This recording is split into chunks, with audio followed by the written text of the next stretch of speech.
શસ્ત્રો અસ્ત્રો, બરાબર. આપણને સ્ટુડિયોની શસ્ત્રો અસ્ત્રો બનશે, બરાબર છે. તમને એમ થશે સર આવા શસ્ત્રો અસ્ત્રો, બરાબર. આપણને સ્ટુડિયોની અંદર આ વસ્તુ મળી ચૂકી છે કે જે શસ્ત્ર બની શકે છે, બરાબર. પણ હવે જાદુની વાત ઈ છે, બરાબર. શસ્ત્ર ગજબનું શસ્ત્ર છે આ, બરાબર છે.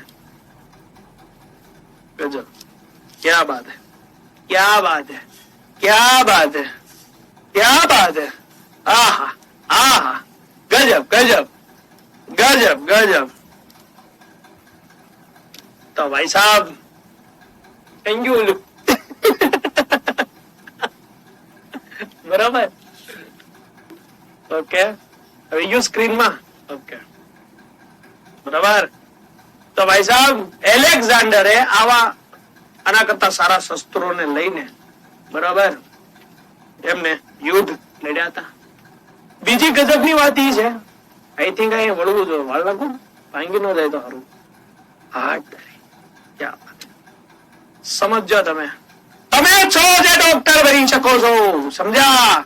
તો ભાઈ સાહેબ સવર્ગ સંયોજનો એટલે શું, કોને કહેવાય સવર્ગ સંયોજનો? ને એક કામ કરીએ આપણે, થોડુંક આનું બીજું મજા લઈએ, હે, રશિયન યોદ્ધા લાગે છે. ઝીંગાલાલા ઝીંગાલાલા ઝીંગાલાલા, જોરદાર છે, હે? શું કેવું? તો પહેલો તો પ્રશ્ન એ છે કે ભાઈ સવર્ગ સંયોજનો કોને કહેવાય? ધ્યાન આપજો, સવર્ગ સંયોજનો ખબર પડવી પડે. તો પેલા સવર્ગ સંયોજનો એટલે ડી વિભાગના તત્વોનું રસાયણ વિજ્ઞાન છે. ડી વિભાગના, બરાબર, તત્વોનું રસાયણ વિજ્ઞાન.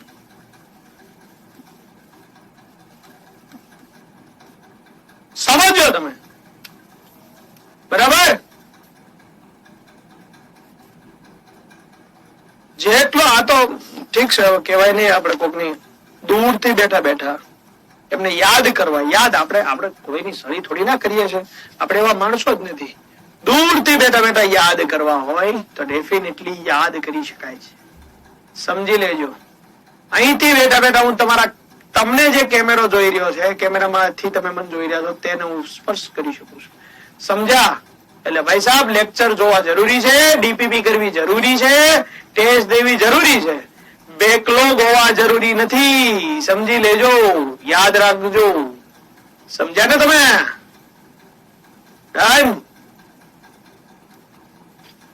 ચાલો, બરાબર. તો ભાઈ સાહેબ આ ડી વિભાગના તત્વોનું રસાયણ વિજ્ઞાન છે. સમજી ગયા? આ ચેપ્ટર નું નામ ભલે અલગ આપ્યું, ડી વિભાગના તત્વોનું રસાયણ વિજ્ઞાન છે, બરાબર. ડી વિભાગના તત્વોનું રસાયણ વિજ્ઞાન છે. Done done done.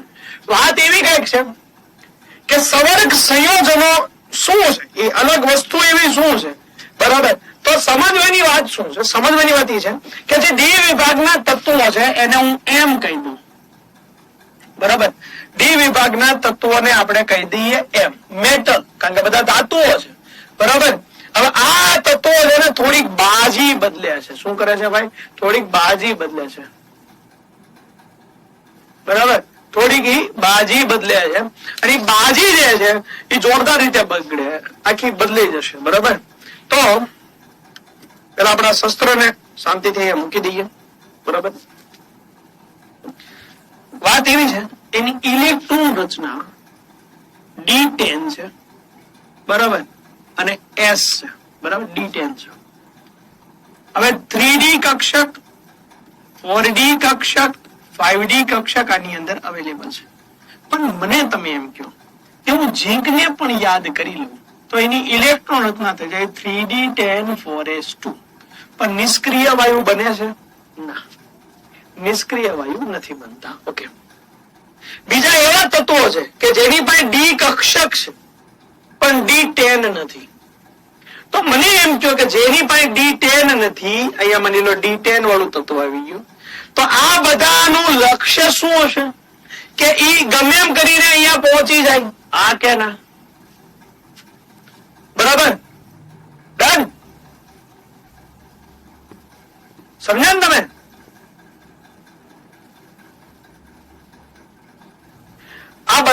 લક્ષ્ય શું છે? D10 સુધી પહોંચી જાય. સમજો તમે, હે ને? બધાનું લક્ષ્ય શું છે? એ D10 સુધી પહોંચી જાય, કારણ કે એક સ્ટેબિલિટી તો આવી જાય. હવે મને એમ કહો, D10 સુધી પહોંચવા માટે ઇલેક્ટ્રોન દેવા તો ડી ખાલી થશે, मतलब કે ઇલેક્ટ્રોન લેશે. क्या बात है? मतलब કે ઇલેક્ટ્રોન લેશે. क्या बात है? इलेक्ट्रॉन मतलब के लेशे. वाह भाई वाह, वाह भाई वाह, हमने केमिस्ट्री में कुछ नया किया.